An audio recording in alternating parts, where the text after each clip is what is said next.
was just like, I don't think I would ever have the patience to be able to deal with something like that. And I was just like, you know, like, how do you even respond to that?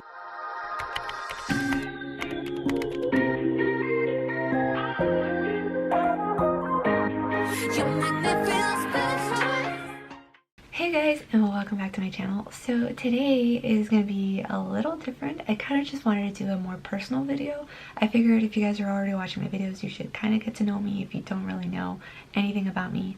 So I wanted to start off with what I do for a living. I'm a hairstylist, and today I kind of just wanted to talk to you guys about what being a hairstylist is like. I'm not gonna go ahead and say I have the best job in the world because it allows me to be creative and be fun and myself and like meet new people and make them feel all pretty, because it does, it really does. But I think that's kind of like, you already know. I really wanted to talk to you guys mainly about what no one tells you what being a hairstylist is like. And this is by no means trying to discourage anyone who wants to be a hairstylist or who already is a hairstylist. This is mainly a video to kind of remind people to show a little more appreciation to your hairstylist, to, you know, people that work in a similar field, or to anyone, your dentists, doctors, etc. Obviously the hours are rough, especially if it's a holiday season, which by the way is coming up, and I have to mentally prepare myself for it because I haven't done so yet. Lord have mercy. It will take a toll on your body. Personally, I know that I jumped into the wrong field of work when it comes to my health and my body. I do suffer from fibromyalgia, I do suffer from anxiety, I do suffer from depression, I suffer from painful periods, and I even have acute arthritis. Standing on your feet all day doesn't help. You know, constantly using heavy blow dryers, or like that constant motion of like blow drying, moving from hot to cold, you know, when you're blow drying hair or like washing hair right after. So I cannot tell you guys the excruciating pain that my body goes through on a daily basis. My feet are always on fire, like they hurt so bad. My back, obviously I have back issues, you know, standing in like these weird positions to cut people's hair, like it's just, it's a lot. Guys, I'm only 27 years old. Honestly, like I feel like my body is that of an 80-year-old woman's, and I actually got told that from my doctor. Like they didn't know how I was just constantly doing the things that I do, because this is by no means me complaining, I'm just simply stating facts. However, despite all of that, I freaking love my job. Like I really do, and I don't see myself doing anything else, and that's what's hard about being a stylist and knowing that it does take a toll on my body. Another thing people don't tell you is that you're going to be shedding everywhere. Obviously you can figure that you're going to be like, you have like a couple hairs here and there that you carry along with you from other people, but I did not imagine that I was going to be coming home with like chunks of hair, whether it was in my bra, I once found a hair in my underwear and I was like, what the F, like this is so gross. Hair on my shoes, inside my boots. Oh my god, if you guys see my car, like the amount of hair that just gets collected every day. I have to constantly clean my car because there's like hairballs just like hanging by the feet of like by where I put my feet, because my boots or like my shoes, they collect like these hairs at the bottom of the shoe, and it comes along with me for a ride. Also, hair splinters are a thing, and I will never wear open-toed heels at my job ever in my life again. And the last thing that I'm going to talk about is how nobody tells you that once you graduate cosmetology school, you will become a therapist. I cannot begin to tell you guys the amount of crazy stories that I have of people telling me their personal stories, and sometimes they're really explicit, and it's like I'm doing their hair and I'm kind of just like, I don't know how to respond, like this is really awkward, should you be sharing this with me? Like I really don't know, and sometimes I just stay quiet and they're just like going on, and I'm just like all I can say is that it's mentally exhausting sometimes. I'm not gonna lie, you guys, the real reason why I even did this video is because I came home today feeling drained emotionally and physically, and I'm sorry if I do get emotional and I cry. It's probably just, it's gonna come out, I know it, as I continue talking. I really just felt the need to let it out because it just felt like a lot. Today was a very hectic day and a lot happened, and it kind of just got me thinking about a lot. There have been many cases in which I have had to take care of people who have been impaired in some way or suffer from a disability, and honestly I don't have anything against that. If anything, I kind of in a way feel proud that I have the amount of patience that I do. Like I'm an incredibly patient person when it comes to people and it comes to helping people out. There's a reason why my boss is constantly like, oh, you know, give them to Deya, or Deya, you take care of them, Deya, you communicate with them, or, you know, Deya has patience for this, Deya has patience for that. And it's, you know, it's great, it really is, but there is a downside to that because of the fact that I am a very emotionally receptive person. So I take a lot with me, and right now I'm breaking down. However, at my job I'm very composed, and I won't show my emotions or anything like that. So when I do come home, I kind of just have to like let it out. For example, I once had to do a blind girl's hair. You know, her story was she wasn't always blind. However, she came to my chair, she sat down, and she had a picture of herself from like many years ago, and she's kind of just like holding the picture, and she hands it off to me, and she's like, I want my hair to look like this. She was basically apologizing a lot because she wanted to look a way that she remembered looking like, because obviously she can't see the way she looks like now, and that was hard. Obviously I did her hair, and I did it just like the picture. She's sitting there and she's like touching her hair, and she says, I feel beautiful. And already I'm an emotional wreck because I just wish that she could see how beautiful she looked. I just felt so sad.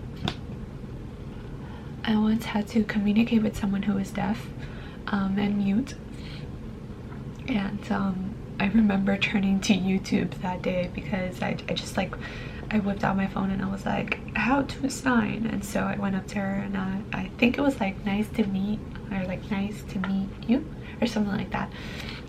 So I remember signing that, and it was like, she was so quiet and like by herself or whatever, and she kind of just looks up and she chuckled a little, and I was like, oh, you know. And she was like, oh my god. You can tell that she was just super excited that someone was communicating with her using her language. And honestly, I'm not gonna lie, because at that very moment I didn't even think of like giving her a pen and paper. Immediately I thought of just, how am I gonna communicate with her using her language, a language that she can understand. Like, it was just so silly of me to not be like, oh, you know, like, here's a pen and paper, we can communicate normally like that. Like, I don't know what I was thinking during that time, but what I do remember is feeling like kind of angry because I remember that day no one wanted to help her because they were afraid that they weren't going to be able to communicate properly, or they were afraid to talk to her. And I was just like, she's a human being. Like, what? That was probably by far like the best experience that I've had, communicating with someone in a language I didn't know, but was learning, and she was teaching me a bunch of stuff, which I thought was super cool. She left super happy. So basically today I got a new client. Her name is Gracie. She was so freaking cute. Came in with her mom. She was in a wheelchair, and her mom explained to me that, you know, she had a disability, and she just needed someone who was going to take the time to, you know, listen to her and her needs, etc. And I was like, yeah, sure, like, I'm happy to help. I was open, so I took it upon myself to help her. She came into the salon and she was very quiet. She didn't really know how to talk to me. So I assured her that it was okay, you know, like if she had pictures and that's how she wanted to communicate with me, that was fine. She could show me something. I'm a visual person, so like that helps a lot. So she was like, oh my god. So she grabbed her phone and she showed me a picture of Selena Gomez, and Selena Gomez's style was like short, it's kind of like a medium bob, I would say, you know, style with beachy waves and a side fringe, and her hair was probably past her butt, Gracie's hair. So Gracie's disability wasn't like anything that I have ever experienced or seen. She was epileptic. She was seizing a lot. She was under a medication that made her very jumpy, and she was constantly moving from side to side, and there were moments where she would like sway all the way back or sway all the way forward, and that was really scary because, you know, I had to hold her and I had to make sure that I didn't have any, you know, nothing sharp with me when I did hold her, or so I was constantly like dropping my shears and like holding her, and that was really intense, you guys. Like, I'm not gonna lie, like I was so scared, especially when it came to curling her hair to do like the beach waves. It was really tough because obviously you don't want to burn her, obviously you don't want to burn yourself. I can't tell you how many times I burned myself, honestly, because I just did not want to burn her at all. So I would put my hand, like I would put my hand like this. So her head is here. I would put my hand like this and I would be curling the hair like this. So if she went back, you know, my hand would be the thing that hit, not her head. So as I was doing her hair, you know, the first thing she told me was that she didn't want to see her hair until the very end. So I turned her away and I had her facing her mom, and her mom was like talking to me back and forth, and you know, we were sharing stories, and Gracie was by far the cutest thing. Like, she had such a spunky personality and she was very sassy and really funny. You know, there came a point when I was finishing her hair that her mom kind of just like had this sense of relief. You can tell that her mom was like really drained. You can tell that she seemed very tired, but despite that, she always kept a smile on her face. As I was finishing her hair, her mom just looked at me and she was like, thank you, you know. And she was like, even though this was her idea, she's like, you're helping me a lot because I'm the one who normally does her hair. So now that it's shorter, now that it's cuter and easier to manage, it'll be easier for me. So she's like, thank you so much.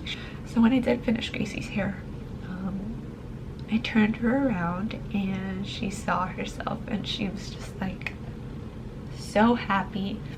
And it was so funny because for a brief moment she was just still, you know, like for a good hour her body was constantly moving side to side because of her condition. And she turned around and she saw herself. She was so like shocked and happy and excited that like her body froze, and we kind of just looked at each other and we were like, oh god, like is something gonna happen? Like we were all ready to like do something, you know, or like jump in and help her if she needed it. And then she like finally was able to express herself and she was like, oh my god, I absolutely love it, like I feel great and beautiful and I can't wait to show my friends. And she was just so freaking cute. Like I just wanted to stick her in my pocket, you know. And then out of nowhere she was like, I can't wait to show my sister Sarah. And I was like, Sarah? And I remembered her last name from the book because she was Gracie Romero, and I'm like, Sarah Romero, like I know a Sarah. And that's when her mom was like, wait, come to think of it, I think you did my daughter's hair. And I was like, what? Turns out I had ended up doing Sarah, her older sister's hair, for her wedding. She ended up cutting it, styling it, doing a balayage. Oh, she did rose gold balayage and it was just so freaking pretty. So she did that for her wedding, and that was a couple months ago. And she had talked to me about her family, and she had talked to me about, you know, Gracie, but she never mentioned the name, so I had no idea. I kid you not, guys, I was with Gracie for an hour and 30 minutes max. And it was extremely stressful. And I can only imagine what her family and what she goes through every single minute of her life. I have friends who are epileptic. I have an aunt who passed away due to epilepsy. So definitely it kind of hit home. Even though it's not something that I experience every day, I do know the struggle from my friends and what they tell me, what I've seen. I do know the hurt and the pain that people go through because of it. Today, I guess because it was such a stressful day, it was a long day, I was emotional, you know, that she was such a sweet kid full of life, and this is what her life was now. And I even remember, like, when Gracie left and her family left, there was a client that was sitting next to me. She was with another stylist, and she had finished, and she came up to me and she was like, Deya, I don't know how you guys do it. She's like, I constantly see you guys working miracles, you know, on people's hair, but I didn't realize that there was a whole other part to being a stylist that you guys didn't even sign up for. She's like, you guys are therapists, you guys take care of people. She's like, I don't think I would ever have the patience to be able to deal with something like that. And I was just like, you know, like, how do you even respond to that? And she just looked at me and she's like, obviously it's not for everyone, and I know I sound like a terrible for saying that, but she's like, I just know that I wouldn't mentally be able to handle it. And that's completely understandable. Completely understandable. I mean, we're all human. We all know what we're able to handle and what not. It did make me feel proud. Even though I felt sad at the moment, I did realize that what she meant was that she sees hairstylists now in a new light. And so that was the reason for this video. So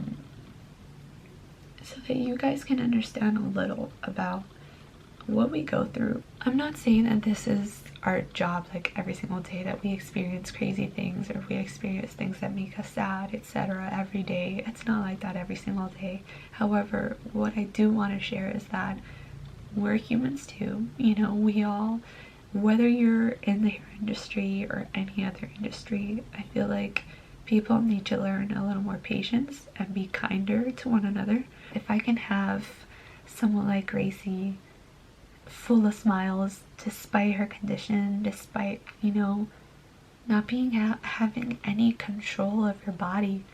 Like, I get sad sometimes because of my fibromyalgia. I get sad that sometimes I can't get out of bed, but it's no reason to say that I can't move on, you know, or I can't keep going. Anyway, thank you guys so much for watching this video. I know that it might have not been up your alley, or it might have just been really personal and kind of sad, but I really felt the need to just let it out. I think it's important to talk about things. I absolutely love talking about anything and everything. So yeah, if you're subscribed to my channel and you don't want to see content of me just ranting about a lot of things, it's okay if you unsubscribe. Those of you that do enjoy these types of things, I would love to just chat with you guys about anything and everything. So if there's a topic that you guys want to talk about, anything, whatever it may be, I'm yours. So again, thank you guys for watching. If you like this video, go ahead and give it a thumbs up, and don't forget to comment, share, and subscribe to my channel. Also, if you do subscribe, hit the notification bell so you can get notifications on either my reaction videos or videos like these where I just talk. Till our next video, much love.